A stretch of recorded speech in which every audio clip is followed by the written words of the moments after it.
Are your investment dollars actually going to a good cause when you invest in the stock market? It's so easy to feel so disconnected when you just invest in stocks, when you want to make an actual difference in the world. Because you've probably realized that you want to make a bigger impact and you want to actually see that investment that you put into these projects actually come to something, actually amount to something. I got a chance to sit down with Max Rowe. He's the co-founder of Shasta Power. He and his team have created 6 previous funds and now are working on their 7th, the Summit Power Fund, to fuel 3 more renewable energy projects into creation. They have really created this fund for the people in the middle, those who aren't ultra high net worth individuals with enough capital to put together a whole entire renewable energy project, but those who do have enough to invest and who want to actually see their investment dollars making an impact. And also to see anywhere between 60 to 320% ROI. So make sure you stay all the way to the end to see how Max and his team are making this happen.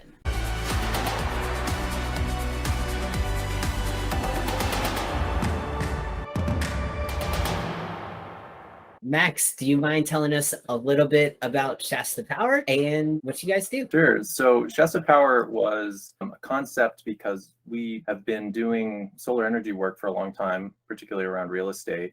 And we kept being approached by investors who wanted opportunities to invest in projects directly. And our team has been centrally focused on clean energy and climate impact work. And so because of the demand, we decided we wanted to create a company where people could invest directly in solar projects and maximize their climate impact with their investment dollars. So that was the original concept, and it's been in operation for a couple of years now, and we just started originating projects in this new company very recently.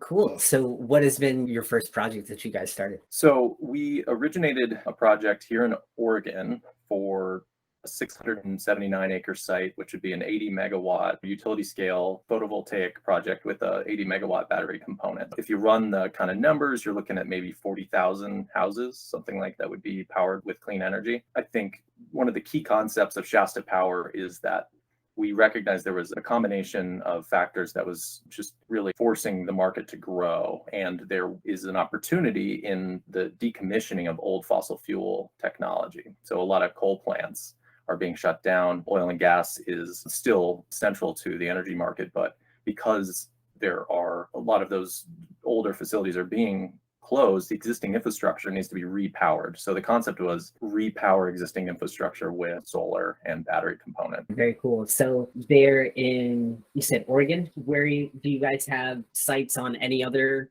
places in the near future? Or what are you guys looking at right now? Yeah, we have a number of prospective sites. We have another project that we're targeting, a 50 megawatt site in central Illinois. And then we have another site in Illinois that we are still working on land control for. So we are also working with landowners across a bunch of other states. Because this is a newer company, its portfolio is a bit smaller than the team's collective portfolio from previous ventures. So we bring a lot of history and skill into this new company, which is actually, I think, pretty exciting. Investors, I think historically, if you want to get involved in utility scale solar development, there's not a ton of ways to do it, particularly as a retail investor of some kind, because the barrier to entry is very high. If you want to, say, build your own project, it can be very expensive to construct or complicated. And I think the other avenue for investing, other than trying to do something yourself, is just the public market. So you could buy shares in X, Y, or Z company. And I think it's tough for some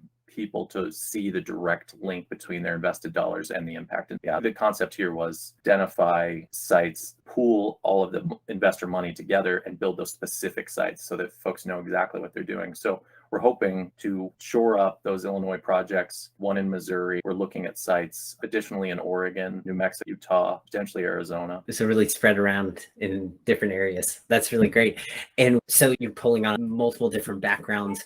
What is your background specifically, and what other backgrounds do your co-founders have that you're all utilizing for this new venture? Yeah, we had an amazing team. I guess since you asked me, I'll start with my background. So I started in just construction in the trades, building things when I was fresh out of high school, and just put myself in kind of the direct construction work, because I had experience from my childhood doing that work. And I was coming of age during the Great Recession, and there just wasn't a ton of work to be found, but there's always that kind of work to be had. So that's where I cut my teeth in the professional industry. And that led to a passion in real estate. And that passion in real estate led to property management. And I started managing a large portfolio of property in Colorado. And then I became less interested in just traditional asset classes and wanted to actually start having an impact, and recognized that I could leverage some of my skills in real estate and project management and construction to start working toward a career in energy where I thought we could really make a big difference. And that's where I got connected with John Kopiak, one of the other co-founders of the company. So John, he's done a number of different companies over the years. He had a similar sort of trajectory to myself, whereas he started with real estate investing, and he would buy improved properties and then sell them at some sort of profit. And he had a similar epiphany one day that he wanted to have more of a positive impact with his work. And so he started aggregating land for renewable energy projects, wind, solar, these sorts of things. So John and I connected, and from there, he and I have worked together for almost 7 years now, doing initially just land acquisition for projects and then eventually developing our own sites.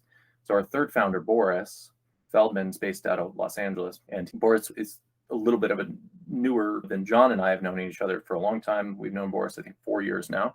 And Boris has done a ton of stuff within renewable energy. He's really the development guru, right? He oversaw large acquisitions across a couple of well-known solar companies. So he has originated large projects as a part of the team for those companies. And Boris, after doing, I don't know how many years he worked in the corporate world, but he started his own development company. And he, as that grew, and then turned into a partnership with us. And so the three of us, all of our skills and history, started Shasta Power together. That's really cool. And what is, in bringing this all together, the mission for Shasta Power, like going forward? Yeah, the mission is, we see climate change as one of the single biggest challenges that humanity has ever faced. And we see clean energy as a big part of the solution to that challenge. And we have demand from investors who want to do good work, right? And not just demand from investors, but demand from, we call them ratepayers or consumers of energy, who want clean sources of energy. So that sort of four-part pressure has created this opportunity where the sort of demand and the supply and the interest and the need all coming together. And so there's a tremendous moment right now in time where, and I think many people don't recognize how monumental this shift is going to be. I think that and they may not even notice it, honestly. If you're buying energy for your home, people don't know or care for the most part where it's coming from. So what they care about, and rightly so, is that it's there and that it's reasonably priced. And I think it's hard to connect maybe climate change to those sorts of consumption.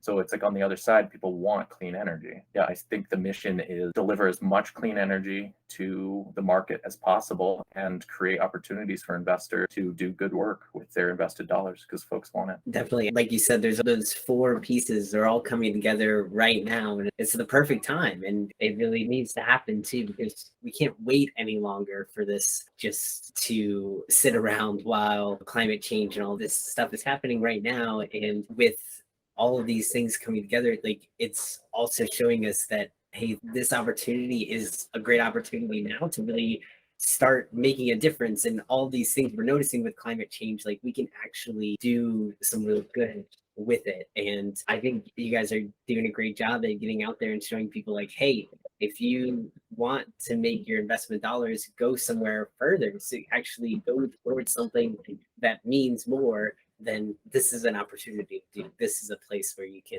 invest those dollars and do good. So I think that's really awesome. And so I saw on your website, you said you guys have a hybrid model of being internally and publicly traded.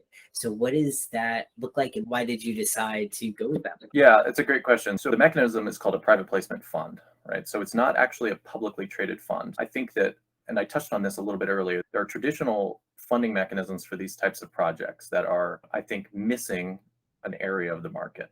So funding number one is, and probably the most normal, is large publicly traded company from the S&P 500 or wherever has a bunch of shareholders, and they fund their projects just internally, and they take out loans from banks.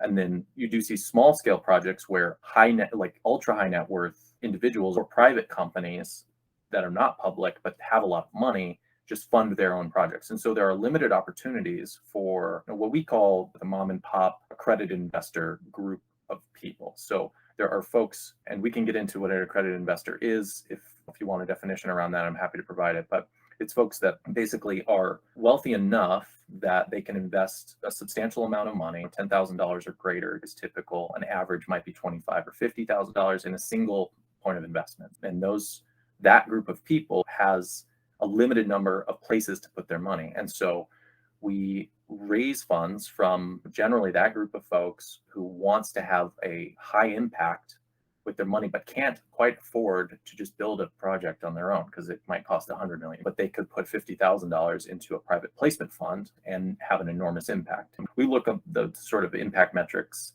in terms of carbon displaced, number of houses powered, and the number of jobs created. So those are metrics that people are looking at. And we structured it that way because it's the middle of the sort of spectrum of investing, because the truly publicly traded investments you can buy in your 401k or you can buy $50 worth of shares for, but there's plenty of products out there like that, and there's very few in the middle. That's awesome. And so what is the estimate for an average type of return somebody could expect when investing with Shasta Power? Yeah, so we like to talk in ranges because energy development is complicated, and we expect to run into certain hurdles or even flaws where a project might not actually get constructed. You can find risk everywhere you look in any type of development, energy included, like you've got environmental considerations and these sorts of things. So the range we provide on any given project is about 60% to 320%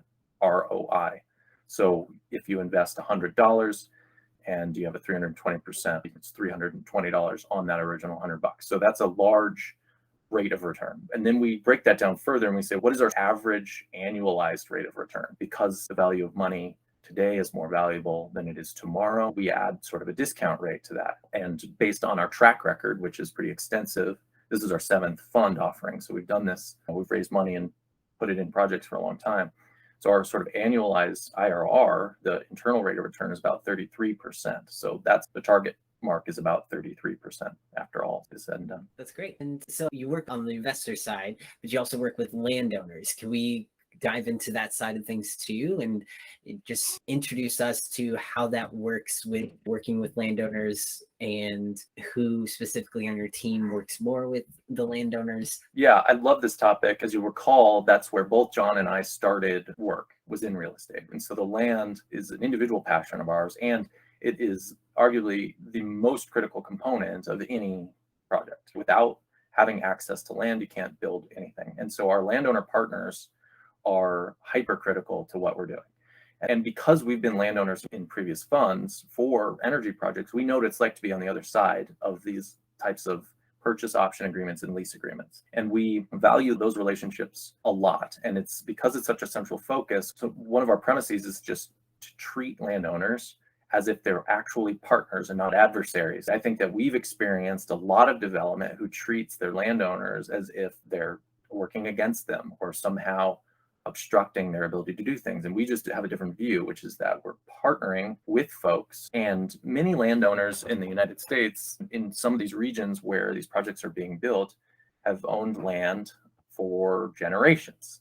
And in many cases, they've been farming the land for generations. And these types of changes can feel intimidating, I think, to some people. And so what we try and do is really take the time to sit down with people, meet with them in their homes, go to town halls with them and invite them, and really bring them in on the conversation about how a solar project can benefit them and their community. I think an easy example on one of our Illinois projects, we have a competing energy facility, right? It's a natural gas facility. And despite all of the marketing around natural gas, it is not, in fact, clean. It has lots of emissions. Can you imagine a multi-gigawatt natural gas facility in your community of 5,000 people where you've raised generations of people in your family? That is very different from putting in a clean solar facility nearby. And so part of it is just bringing folks in about the reality of what it would mean to power their community, or in some cases, power much larger communities outside of these rural communities. Say, if you're powering Chicago, a small town are not hyper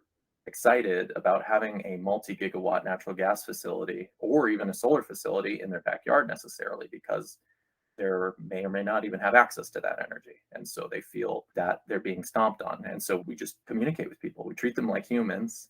We sit and talk with them. We make sure they know their partners. And it's not right for everyone. And we understand that. If at the end of the day, you've been farming corn or wheat or whatever, or soybeans, and you want to keep doing that, we're not going to guilt people. We're not going to high pressure salespeople. It either works or it doesn't.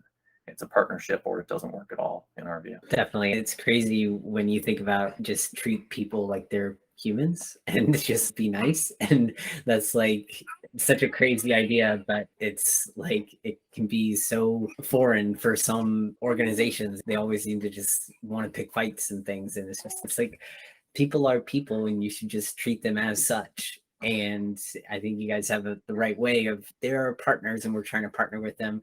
And you guys will have a better relationship and a better movement forward without any of the animosity or anything going on. If you guys just treat it as a partnership, you guys will have a much brighter future than someone who you're fighting with them all the time or something like that. So I think that's really good for sure. We like to think so. Yeah, definitely. And so are you mostly trying to incorporate land and partner with individual landowners, or are you looking at like large conglomerates, or how does that work? So just to step back, there's a number of factors required for any given piece of property to work, for a number of qualifications for a piece of property to even work for a project at all. So we start there. So we have done anything from aggregating many landowners on one side of the spectrum up to over 100 for a utility scale project, which was really up there in terms of the most landowners in any utility project, all the way to just working with one. And so one landowner might have a large enough farm or ranch or something where they can provide enough real estate to do an entire project, or you might need to add.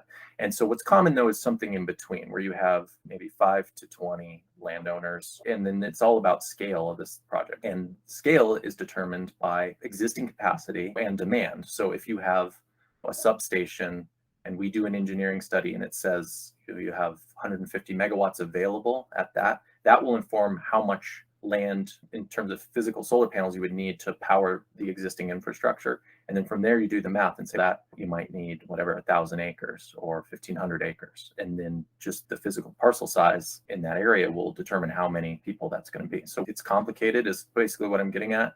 And we made an attempt at least at explaining a little bit of how this works on some of our blog posts on our site, because we do get this question a lot.